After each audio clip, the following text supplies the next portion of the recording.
Hi, this is CK at CK Education, and today I want to talk about attribute number 6 in interviewing as a perfect candidate. If you haven't watched my interview series, this is the 7th video in the interview series. The first one I talk briefly about how I had 12 interviews in my career after college, and I've gotten 12 job offers. Every single interview I've had a job offer, 100% success rate. The only reason I bring that up is if I didn't have a success rate like that, you guys would have no reason to watch, okay? It's one of those things where I don't like to listen to people who haven't done what they're talking about. And I try to be careful about that. The things I talk about, I want to make sure that I have had experience in that I have learned lessons from that, I have found success in that. Otherwise, I should really not be talking about it. So I wanted to share some of those secrets, interview secrets, with you, and that was sort of the motivation behind the whole interview series. The other thing was I also was able to play the other side of the interview. I was a recruiter, and so I full-time recruiter for about 10 months early in my career. So I interviewed hundreds and hundreds of people, and since that time, in many other capacities, I've also interviewed many people, technical people, and so on and so forth. So I've been on the other side as an interviewer, and I've been an interviewee, of course. And so if you haven't watched those previous videos, I would encourage you to do that. I will have a link to at the end of this video to the playlist that contains all of those videos. Okay, so this would be under. These videos are under the Career Success Advice playlist. So if you go to my channel, that's where you'll find it. Okay, so anyway, the number 6 attribute is honesty. And if you've seen my other videos, you should know by now, I am not asking you and I'm not encouraging you to act honest, to talk as if you were honest, to answer questions so that you sound honest, so that you appear honest. I'm asking you to work on becoming an honest person. This is the only way it works long term. The only way to have long-term success is to become that person, not just act like it, not just say things to make you appear that you're that person. It's not an act, it's not faking it. It is real honesty. It is being honest. Now, when I say honesty, some of you might be thinking, well, do I really want to be completely honest in my interviews? It depends. It depends. Okay, so let's just say that you have when I say it depends, you should be honest, but you shouldn't just blurt out the honesty part and not follow it up with something else. So, for example, if you had an issue with a colleague at work and an interviewer asked you, tell me, because everybody has issues at work. And so the interviewer is laying the foundation, the premise that if you say if you've never had problems with people at work, then you're a liar. So the interviewer sets it up like everybody has issues with other people at work. If you've worked in one place long enough, you will have had issues. And so can you tell me about one of your issues that you have had at your previous job or at your current job? If a question like that is asked and you say, well, I honestly can't say I've had any issues, okay? Now, if you really, really have not had any issues, I guess that's what you would say. But again, you don't want to just end it there. I really haven't had any issues with anybody. Okay.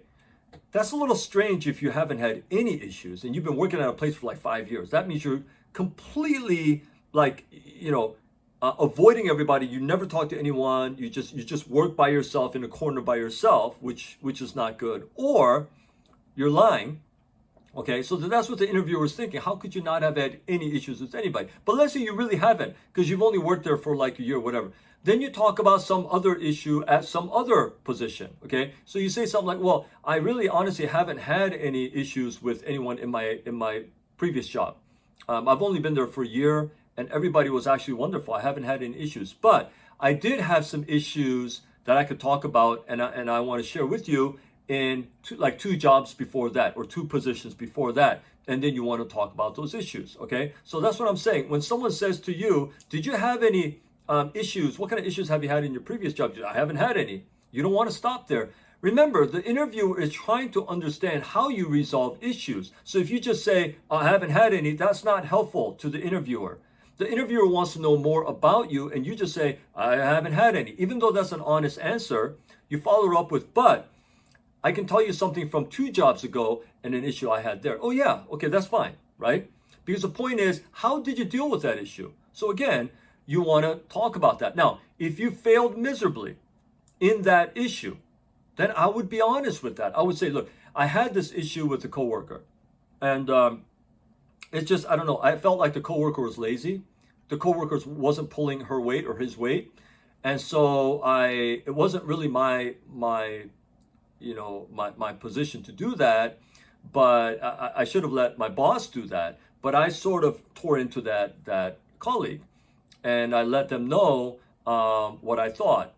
That caused some animosity, and it was sort of awkward for a while, and then and that's how it was. But I ended up apologizing, and I learned a lot from that.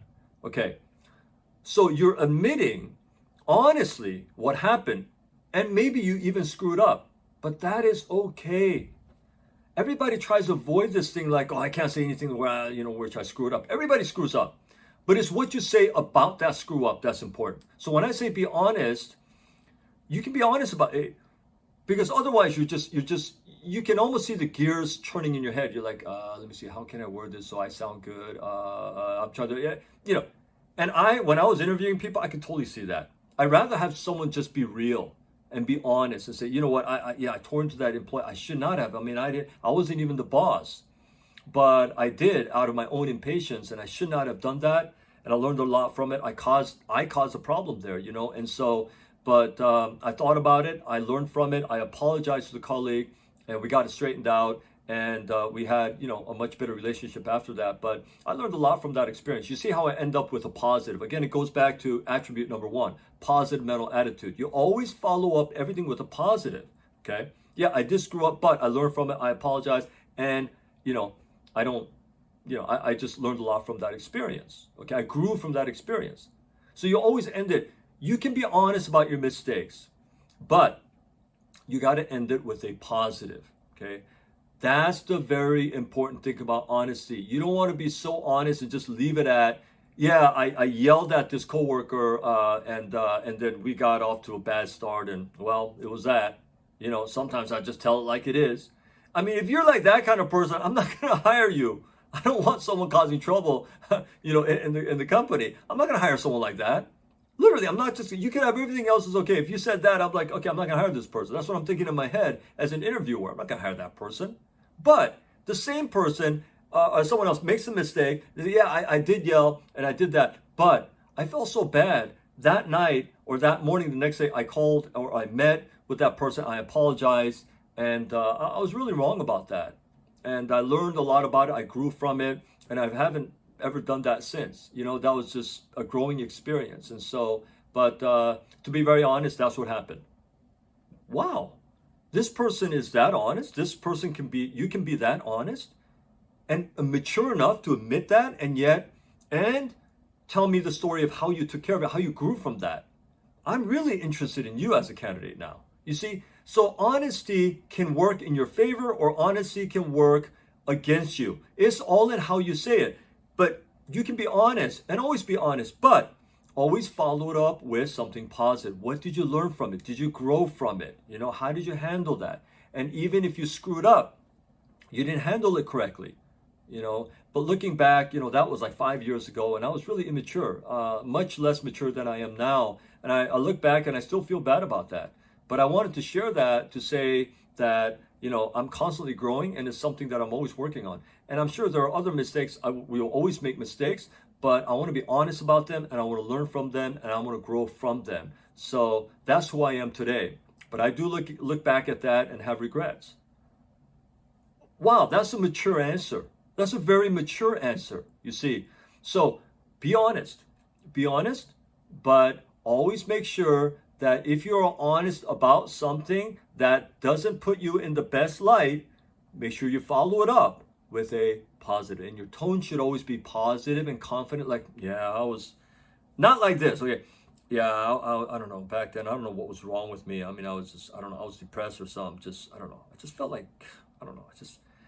I don't know. It just, can we talk about something else? Okay.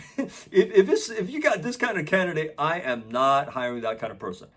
You can talk about the same thing, but you got to do it in a positive tone. You have to do it with confidence. You have to be real about it. You got to be honest. Okay. So it's very important to be honest, not sound honest, not act honest, but to be honest. To be honest. Okay. It's so important. Like, one time I was interviewing, when I was having this interview to move from the West Coast to the East Coast. I mean, I was moving from Seattle to DC. That's about as far apart as you can get. And I was interviewing, and I had gotten a couple of job offers already, and the person who would eventually be my boss from DC called me. And so I was very honest with that person. I said, look, I already got 2 job offers, and this is how much they offered me. And Pursuit Boating in Miami, this was a boating company in Miami, they had offered me a certain salary. So I said, they already offered me, it was like a, I don't know, 30 or 40% increase of what I was already making. And so, what you're offering me, I'm just sorry, that's too low. That's way lower than what they're offering. So I wouldn't be able to take that offer if that was your final offer. And so I was very honest with him. And so he says, don't take that offer yet. Can you give me a week? And I said, yeah, I could hold off for a week. He came back and he beat that offer, and he gave me a much bigger, but it was all based on honesty, because after I moved over and I worked for this man, he was like my father. He's the best boss I've ever had. And our relationship was completely built on trust and honesty. I never lied to him. I was honest with him, and he was honest with me. And so, in order to build a great relationship, and again, one of my videos talks about the number one work relationship. If you haven't watched that video, I encourage you to do it. But it is so important to build a relationship, an authentic, real relationship with your boss that's based on trust and honesty. Is it important to be honest? Absolutely. But don't be a fool. Don't put yourself in a bad light and then end it there. Like I said before, end it in a positive and in a confident way, and in a calming way, and I think you'll have much more success. So thank you so much for watching this video up to this point, and until my next video, I hope you stay well.